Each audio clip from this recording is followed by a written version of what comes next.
Okay, so let's unpack this whole thing about AI taking over. Well, not exactly taking over, but, Right. it's about AI changing how things work, especially for small businesses. Yeah. You sent over some articles about this real estate agent, and he basically ditched his receptionist for, wait for it, an AI. An AI Yeah, receptionist. exactly. Which is interesting, right? Because when you think about it, it's not really about like replacing a person with a robot. It's more about, how do we adapt, Businesses need to figure out how to use all this new tech to their advantage. That's like working with the tech. Exactly. Because this agent, he was saying he's saving a ton of money, which is awesome, Mhm. but also that it's freeing up his time. Which is huge. Huge, right? Mm. But, and this is the big buzz, the articles you sent mentioned that he was missing client calls left and right because he was always out showing properties. Oh, I see what you mean. Yeah, and that's a recipe for disaster in any business.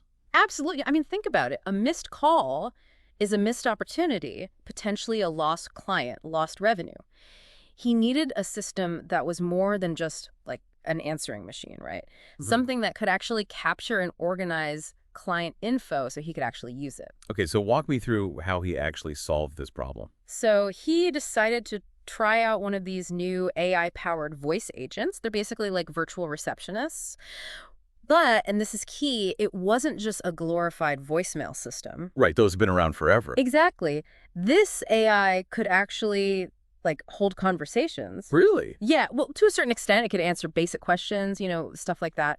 But the really cool part is that it could integrate with all his other business tools, so everything just worked together seamlessly. Ah, so it's all about that workflow, right? Workflow, efficiency, that's the name of the game. So it's answering calls, but then it's also organizing all that client information and Mm. putting it where? Like a database or something. Exactly. It was all going straight into his Airtable database. Names, numbers, you name it, even details about what kind of properties they were interested in.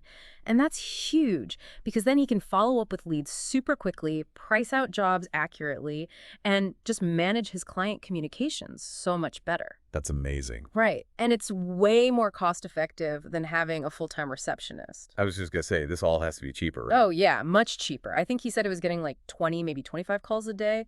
For that volume, having a real person answering the phones full time just wasn't feasible. The AI was a much more, how do you say, budget-friendly solution. Okay, so let me get this straight. No more missed calls, happier clients because they're getting a faster response, and more money in his pocket. Sounds like AI is the way to go. It does sound like it, right? But, and I always have to add a but, it's important to remember that AI is just a tool. And like any tool, it has its limitations. We Yeah. can't just throw AI at every problem and expect it to magically fix everything.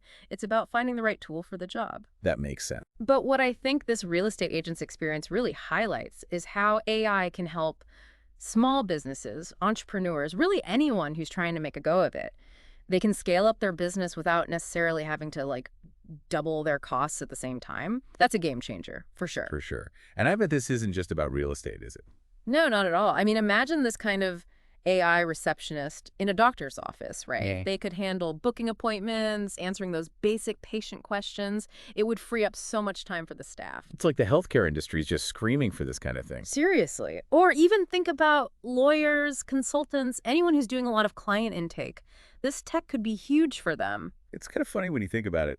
All this talk about robots taking our jobs, but this is almost like the opposite. It's true. It's about like letting the AI handle the boring, repetitive stuff so that we can focus on the things that actually require, human skills. Things that require creativity, thinking outside the box. Exactly. It's like we're not just automating tasks, we're actually freeing ourselves up to be more human at work. That's a really good point. Because this wasn't just about saving a few bucks for this real estate agent. This was about him using technology in a smart, strategic way Yeah. to create new possibilities for his business. It's pretty inspiring, actually. Right. It's like a whole new way of thinking about work. And the best part is this technology is only going to get more sophisticated, more accessible. Which leads to the big question, what can we all do with this technology? Yeah. What tasks are we doing now that we could automate, so we can focus on the things that really matter? That's the question, isn't it? And it's not just about work either. Think about your personal life too. What could you do with an extra hour, 2 hours back in your day? What would you create? What relationships would you nurture? That's what I find so exciting about all of this. It's like AI is giving us the opportunity to reimagine what's possible. Exactly. On that note, I think we'll wrap it up there. Lots to think about, that's for sure. Absolutely. Until next time.